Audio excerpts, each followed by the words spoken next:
Right. So, hello everyone. Hello everyone. This is the first ever Big Metal podcast. Video podcast. It might even be an audio one if we put it on SoundCloud as well. Yeah. We've never done this before, and we thought we chat so much shit on the radio that we thought we'd make a podcast out of it. Hopefully today shouldn't be so long because I've got a lecture to go to. Today we are going to discuss the death of Machine Head. Potential death of Potential death of Machine Head. We don't know if they're dead yet. I don't think they're dead to us. They're dead to us. Where should we start? We start at the beginning. I'm just going to point out I am a Machine Head fan, but I only know them from the Blackening forward. I don't know anything before the Blackening apart from like Davidian and Imperium and stuff like that. Yeah. So do you want to start at the beginning? I'm a huge fan of most of Machine Head apart from Supercharger. But it's gone downhill after the Blackening, I think.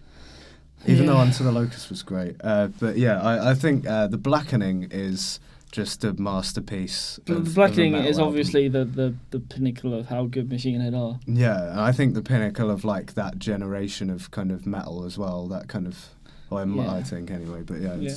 But what even is it? Was it after? When was the Blackening released?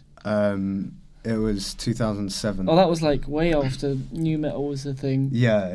They're not even. I'm not saying they're new metal, but like. Yeah. They probably had a. They were new metal. They had a new metal phase. Yeah, the Burning Red was new metal. They had lots of rap. It was just a riff. It was just all the riffs were like three notes.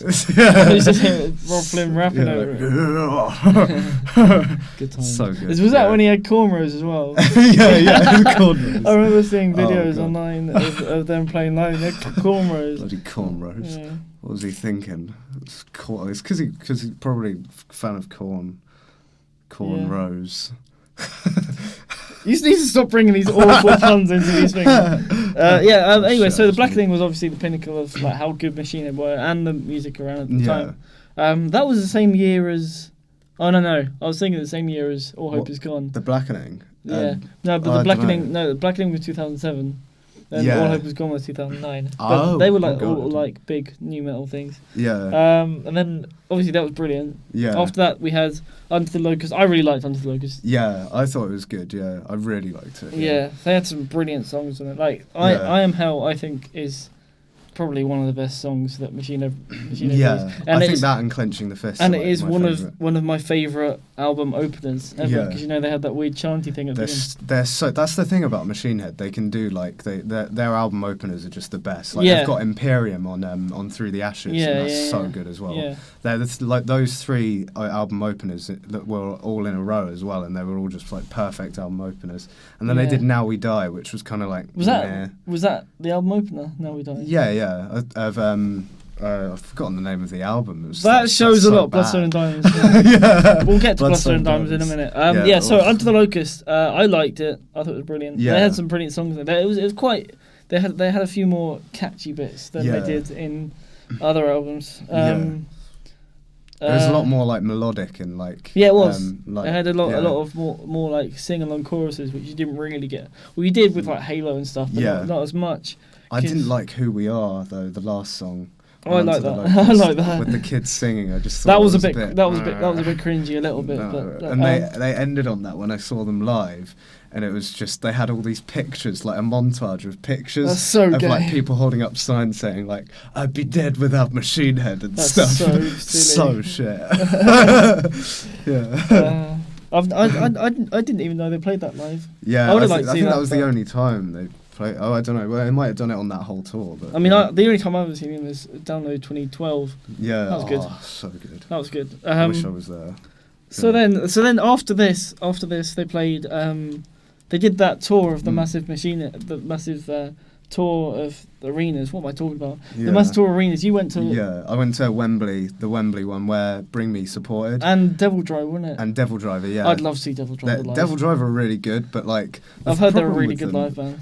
Like but like the only thing you can hear is the kick. It's like just that's a bit like what Devil Driver are like.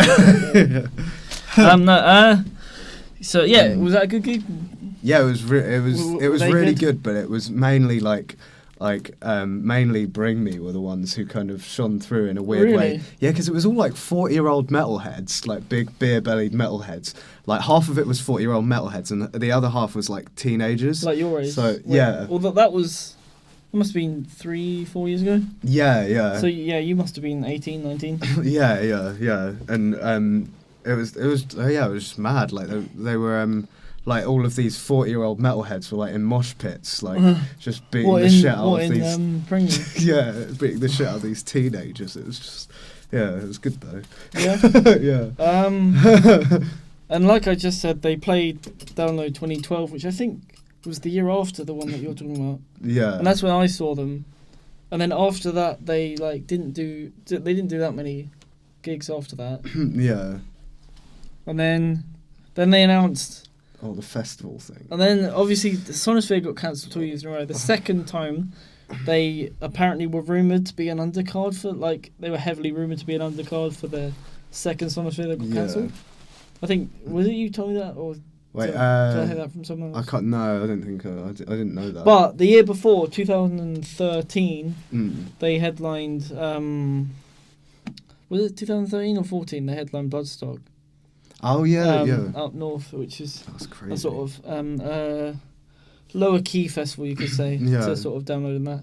Yeah. There's just normally got mostly like thrash metal and power metal. Yeah. I've got mates that being said it's brilliant. But that was like the last big thing they did. Yeah. In the UK. Well, they released the album. Then they released Bloodstone Diamonds.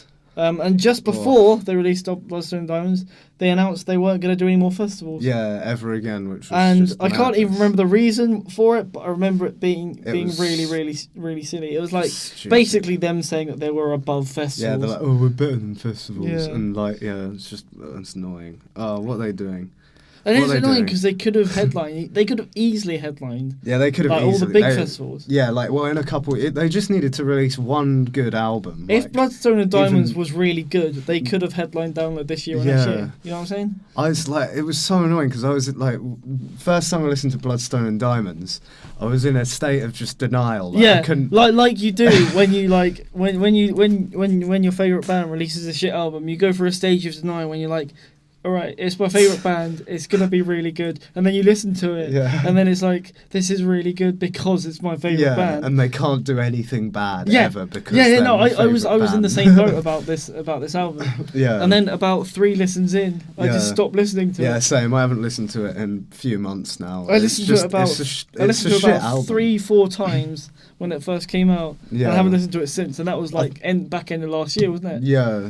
Like the best song on it was Beneath the Silt, and that that wasn't had even that a really- Machine Head song. Basically, No. it wasn't like It was basically a Deftones song, wasn't it? yeah. It was like really low like tune. down. Down. Yeah. I think Bees described it as the best down song you never heard. yeah. It had a few decent songs on it, like the Night of Long Nights was decent. Yeah. I like the Killers and individual Kings. songs. I didn't like. I actually liked Killers and Kings.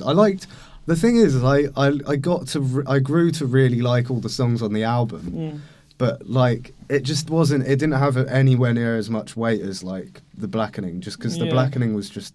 Or any of the albums that were around at that time. Yeah. Because I remember that album came out. Was it like the week after the new Slipknot album? Yeah. And like we listened to them like basically together. Yeah. And I've listened to the Slipknot album since.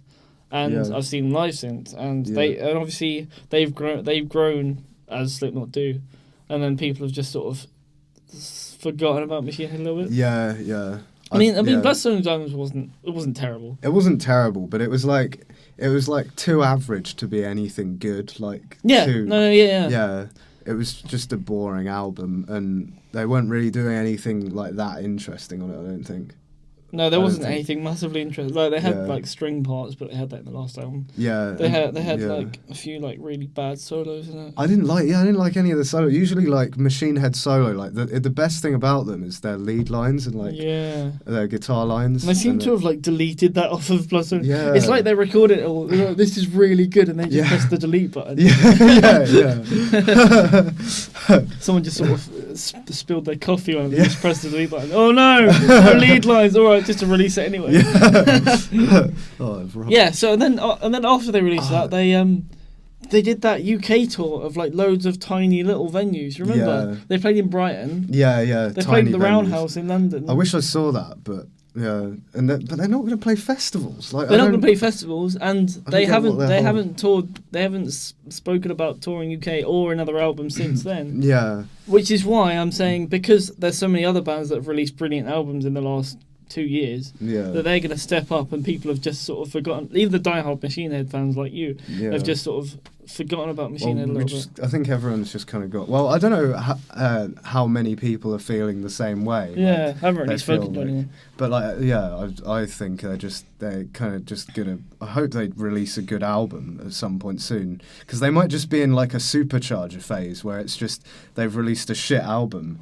And then, like, maybe afterwards they might like realise that everyone's stopped giving a shit about them. Yeah, and then be like, oh shit, we need to change things. Because they have, I wouldn't say they've become a hipster, but they've become really sort of egotistical. Well, they've become about everything. Yeah, they've just become really wanky about stuff. I think. Well, see, that's what they seem to be doing anyway. For some reason, I don't know what the reason is for that, but I don't think they'll release another album.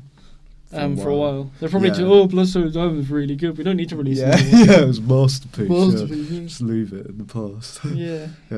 Yeah, no, I didn't like the main reason I didn't like Bloodstone and Diamonds is because it was too like polished and nice. Like Machine Head are meant to be gritty and like disgusting, and it was like just too. That's clean. kind of what I didn't like about All Hope Is Gone. That was too nice. Like obviously the Grey chapter was a bit more gritty. Yeah. But All Hope Is Gone was a little bit too clean cut for Slipknot. Still, Grey chapter was still too clean. I think that Slipknot need to stick with like their debut album in Iowa, like most closest to that as they can. I don't know. Well, I think we've gone away from Machine Head now because they should develop themselves. But like, well, it's kind of the same thing because Machine Head need to like develop themselves and stuff, but. Yeah. What I'm saying is a Grey chapter is more like the first things than All Hope Is Gone. Yeah. I found All Hope Is Gone was a little bit too clean cut because obviously the Grey chapter had like Custer and all the Skullcastrophe and all that kind of heavier stuff, which works a little bit better. Anyway, back to Machine Head. Have we got anything else to say about Machine Head? I don't know. Well, I think the ending point is just that Machine Head just do something good. Machine Head, if you're listening, if they're listening, they're not. Which you're not, because we'll probably only get like 10 views on YouTube or something. Just headline download, release a half decent album, release a masterpiece. Okay, release a masterpiece. Not too much to ask. Just release the best metal album of all time. Release the best metal album of next year. Yeah. Or of all time, apparently. Yeah, but it has to be better than the Blackening, I think. Do an arena tour. Do a world arena tour, that'd be good. Yeah. Make your live shows really theatrical, that'd be cool. Yeah. Rammstein it up. Get loads of fireworks and stuff. Take a leaf out of Maiden's book. Yeah. Have loads of weird like effigies, like mummies and shit. Yeah. And hopefully, Rob Flynn, get cornrows again if he's listening. Yeah. Go back to releasing albums that are 2-note riffs and rapping it. No, don't do that. I want to hear Rob Flynn rap again. I liked his rapping. Yeah. I actually liked his rapping. I thought it was great. Yeah. Yeah. So just be better than what you are. If they're listening, they're not listening. They're not listening. They're not listening. They will be once we get famous. I think that's it. That's the end. That's the end. Yeah. The end of Machine Head. No, it's not. Say bye, Max. I hope I didn't slip off the screen at loads of points. I probably did. Yeah. Oh, we're going for 40 minutes. Oh shit. That's like 3 times the 5-minute debate. That's quite good though. We've done quite well. Yeah. So let's stop this now. Yeah. All right. Bye. Bye. I don't know how boring that